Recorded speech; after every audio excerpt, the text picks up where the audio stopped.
নমস্কার বন্ধুরা, মলি সুখী গৃহকোণে আপনাদের সবাইকে স্বাগত। আশা করি সবাই খুব ভালো আছেন।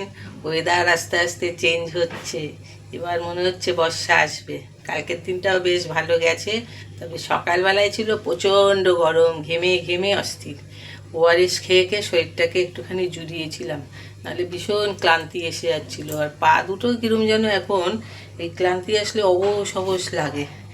যাই হোক, কালকের দিনটা ভালো ছিল তারপরের থেকে আর কি। আর আজকে শুরুও হয়েছে বেশ ভালো দিয়ে।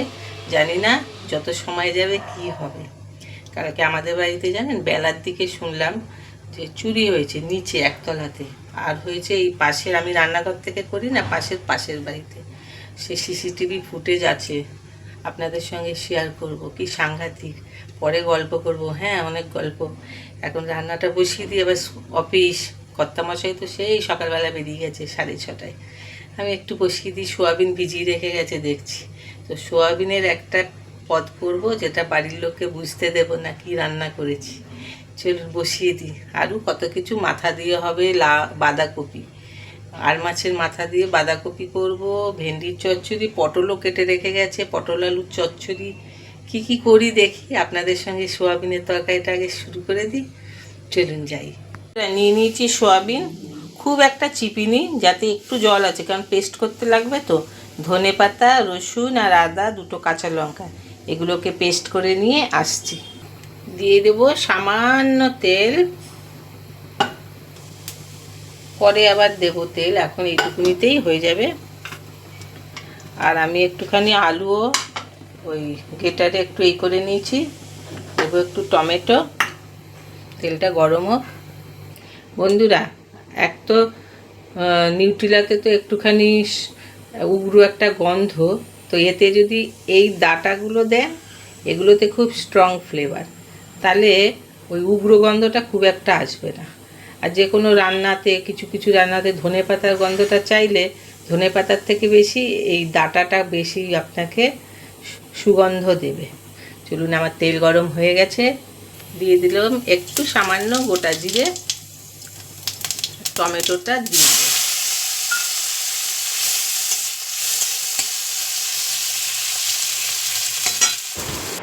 দিয়ে দেবো একটু নুন।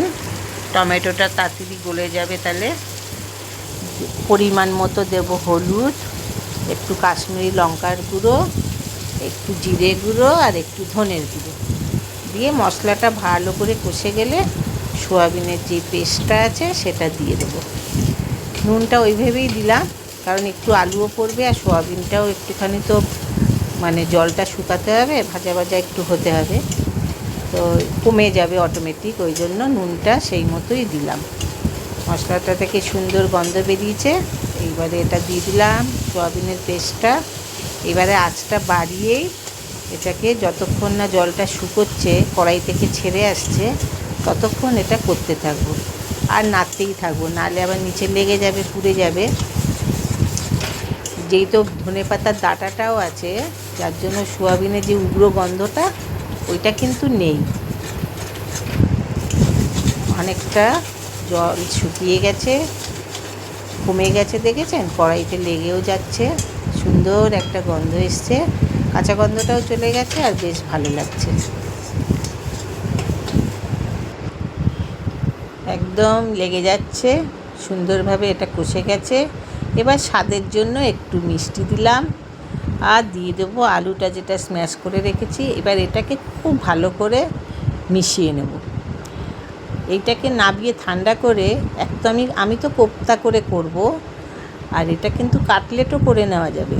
এটা তখন কি করা যাবে, একটুখানি কর্নফ্লাওয়ারের মধ্যে গোলমরিচ আর নুন মিশিয়ে একটু ব্যাটার করে, আর বিস্কুটের গুঁড়ো একটু নিতে হবে, আর কাটলেটের আকারে শেপ দিয়ে ব্যাটারের মধ্যে চুবিয়ে বিস্কুটের গুঁড়ো দিয়ে মেখে তারপরে ভাজলেই কিন্তু বিকেলে স্ন্যাক্স হিসেবে সোয়াবিনের কাটলেটও হয়ে যাবে।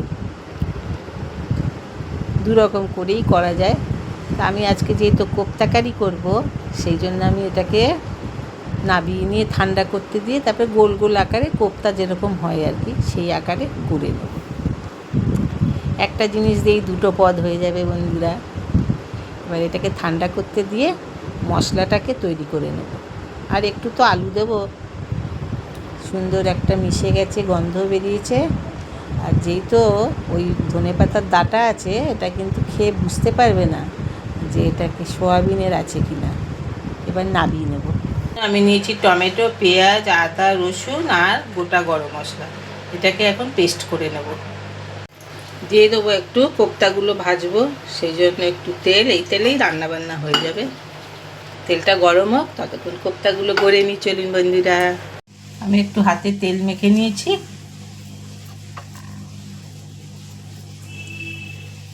কোপ্তাগুলোকে গোল গোল গোল গোল করে একটুখানি আটার মধ্যে ঘুরিয়ে নিলাম।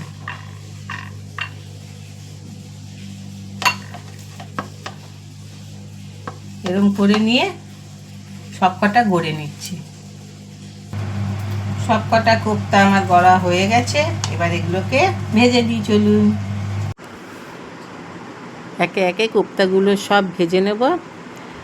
তেল তো গরম হয়ে গেছে, আমি আঁচটা বাড়িয়ে রেখেছি।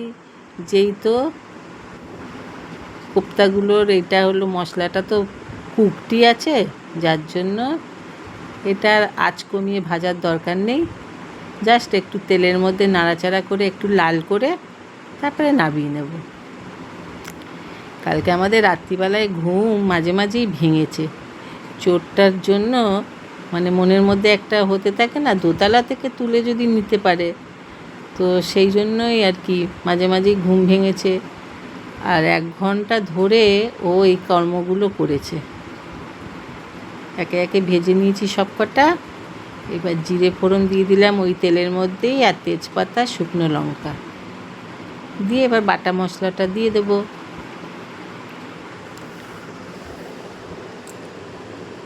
বেশিক্ষণ এবার রান্না হতে সময় লাগবে না। আলুও সেদ্ধ আছে, আলুটা এরপরে মশলার সঙ্গে একটু কষলেই হয়ে যাবে, আলাদা করে আলু ভাজতে লাগবে না।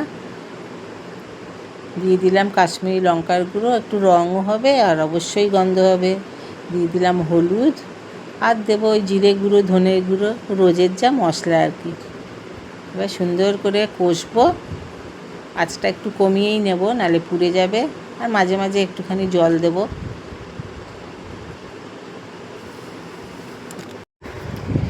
মশলার কাঁচা গন্ধটা চলে গেলে তারপরে আলুটা দিয়ে আবার কষবো। দিয়ে দিলাম একটু মিক্সির বাটি ধোয়া জলটা, আর পরিমাণ মতো নুন, কেননা কোপ্তাতে নুন দেওয়া আছে। এখন এই নুনটা গ্রেভি আর আলুর জন্য দিলাম। মশলার কাঁচা গন্ধটা চলে গেলে আলুটা দিয়ে আবার একটু ভালো করে কষবো। আর আঁচটা অবশ্যই একটু কমিয়ে রাখবো, নাহলে পুড়ে যাবে। শুকনো লঙ্কাটা তুলে রাখি, এটা আবার ঘেটে গেলে, ঝাল হয়ে গেলেই মুশকিল, কর্তামশাই খেতে পারবে না। ওপরে এটা গার্নিশে দিয়ে দেবো। এবার আলুটা। আলু তো সেদ্ধই আছে, বেশিক্ষণ সময় লাগবে না। আর সামান্য একটু জল দিয়ে এবারে ঢাকা দিয়ে কষতে দেব। আর আঁচটা তো আমি কমিয়েই রাখবো। খুব সুন্দর একটা গন্ধ আসছে, পুরো কষে গেলে তো আরও ভালো হবে। দিয়ে দিলাম ঢাকা, আবার আসছি। হয়ে গেছে সুন্দরভাবে কষা, কড়াইতে লেগে যাচ্ছে মশলা, হয়ে গেছে। আর বেশিক্ষণ লাগবে না, একটু ঝোলটা ফুটলেই, একটু দিয়ে দেবো তো জল, ঝোলটা ফুটলেই কোপ্তাটা নামাবার আগে দেব। আগে দিলে ঘেটে যেতে পারে একটু। কোপ্তা তো আর সেদ্ধ হবার কিছু ব্যাপার নেই, ও জাস্ট ঝোলের মধ্যে দিলেই হয়ে যাবে। কষা আমার হয়ে গেছে, খুব সুন্দর গন্ধ বেরিয়েছে। কড়াইতে লেগে যাচ্ছে। দিয়ে দেবো এবারে গ্রেভির জন্য জল, আর দেবো স্বাদের জন্য একটু মিষ্টি।